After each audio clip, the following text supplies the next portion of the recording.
మాట్లాడినా అని చెప్పి మాట్లాడుతాడు.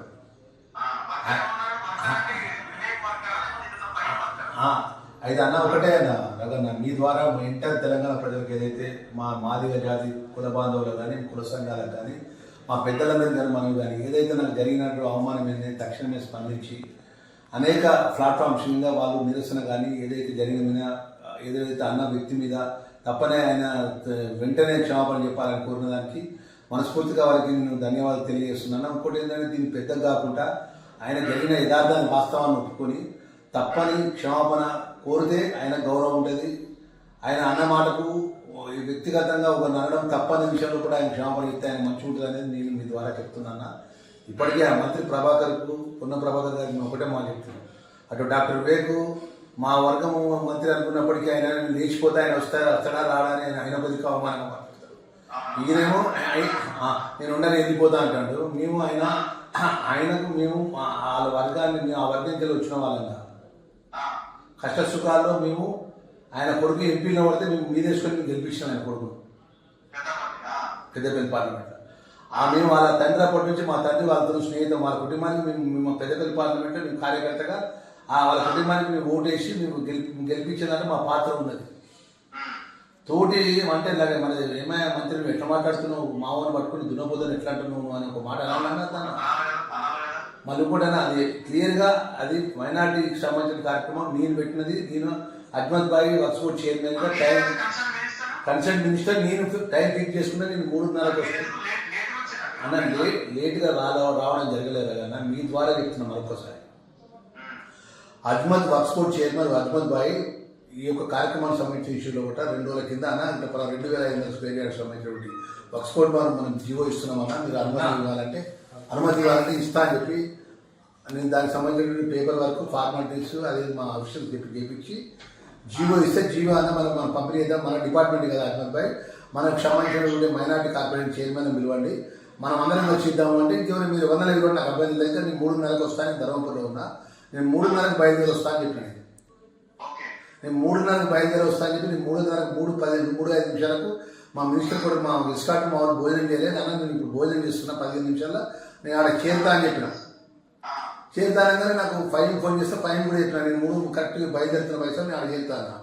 మళ్ళీ 5 నిమిషాలు అజ్మత్ భాయ్ అన్న ఇట్లా పొన్నం ప్రభాకర్ గౌడ్ను మన ఇన్ఛార్జ్ మినిస్టర్ గారు మన ఇక్కడ ఎలక్షన్ ఇన్ఛార్జ్ డాక్టర్ వివేక్ గారు వచ్చినారు. వాళ్ళు అర్జెంట్ అంటే పని అజ్మత్ భాయ్ మీటింగ్ జరగని నేను వచ్చి జాయిన్ అవుతా. ఇక వాళ్ళిద్దరు నేను వస్తానంటే వాళ్ళు ఆగా నాకు తెలుసు, నువ్వు కానీ అన్న. అజ్మత్ భాయ్ నేను చెప్పిన, ఎందుకంటే అన్న నేను మామూలు కార్యకర్తలు వచ్చినాను అన్న, నేను డబ్బును కాదు, మా తండ్రి కేంద్ర మంత్రి కాదు, సామాన్యమైన అర్జనవాడలు పుట్టి కాంగ్రెస్ జెండా మూసుకొని కాంగ్రెస్ కార్యకర్తగా ఈ స్థాయికి వచ్చిన వ్యక్తిని, కష్టాలు తెచ్చిన వ్యక్తిని.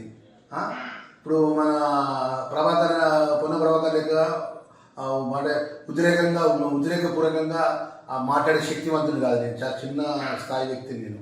ఇక వాళ్ళు ఆ విధంగా నన్ను మాట్లాడతానని నేను కళలో కూడా ఊహించలేదు. అంటే నేను అన్న టైం 10 నిమిషాలు కరెక్ట్ 3:40 నిమిషాలు అక్కడ ఉన్నాను. నేను నా టైం చూసుకోండి.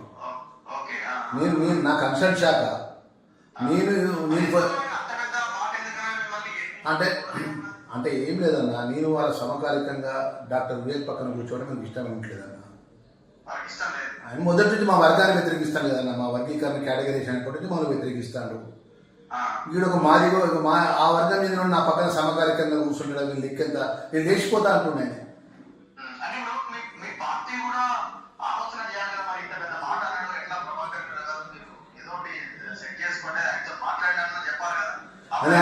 అందుకనా నాకు అంత పెద్ద అవమానం జరిగినప్పుడు నేను మనసు బాధ చేసుకొని నిన్న మీతో ఒక మాట అన్నా అది నన్ను కాకపోవచ్చు అని ఒక మాట నేను మీతో మాట్లాడి.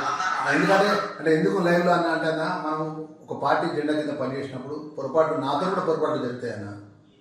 పొరపాటు సరి చేసుకుంటాడు కావచ్చు. ఆయన ఫోన్ చేసి అన్న ఏదో ఫ్లో అంటే తప్పు తెలుసు, మనకున్న స్నేహితులతో మన ఒక జిల్లా వాళ్ళం, నేను బీసీలో ఎస్సీ అన్న, నేను మనసులో పెట్టుకోకు, నువ్వు దాని పెద్దగా నువ్వు ఆలోచించాల్సిన అవసరం లేదు నువ్వు అది అని చెప్పి ఆయన మనకు ఇష్టం వచ్చిన లాంగ్వేజ్ ఒక మాటన్నా మాట్లాడతాను అనుకున్నా. ఆయన ఇప్పుడు 9:40 ఇప్పటి వరకు నాకు ఒక ఫోన్ కూడా చేయలేదు. ఎవరు ఫోన్ చేసినా అంటున్నట్టు నేను అనలేదు అనుకున్నా. ఆయన అనలేదు నేను ఇట్లా ఆయన నేను అంటే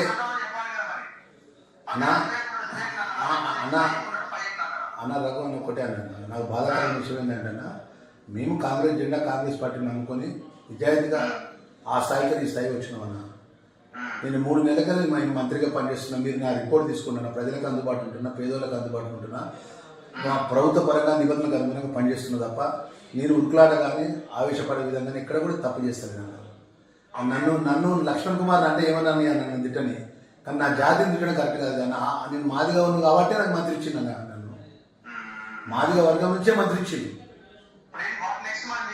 ఇక ఆయన ఇప్పటికైనా అన్న ఇప్పటికే ఇవాళ నుంచి రేపటి దాకా చూస్తామన్నా. రేపటి వరకు కూడా ఆయన మార్పు రాకుండా ఆయన నేను అనలేదు, నేను పలానా ఆయన పక్కన అన్నా అంటే రేపటి నుంచి జరిగిపోయే పరిణామాలకు ఆయనే బాధ్యుడు. నేను దీని విషయంలో కూడా మా మల్లికార్జున ఖార్గే గారికి నేను నాకు ఆ సామాజిక వర్గంకి వెళ్ళి పుట్టి ఆ సామాజిక వర్గం ద్వారా మనం మంత్రి అవడం గిట్ట మేము చేసినటువంటి పొరపాట, మేము చేసినటువంటి మా దురదృష్టమా, మరి ఈ విధమైన అవమానాలు భరించాల్సి వస్తుందన్న విషయం మల్లికార్జున ఖార్గే గారికి, మీనాక్షి మేడం గారికి కూడా నేను ఉత్తరం పంపించిన.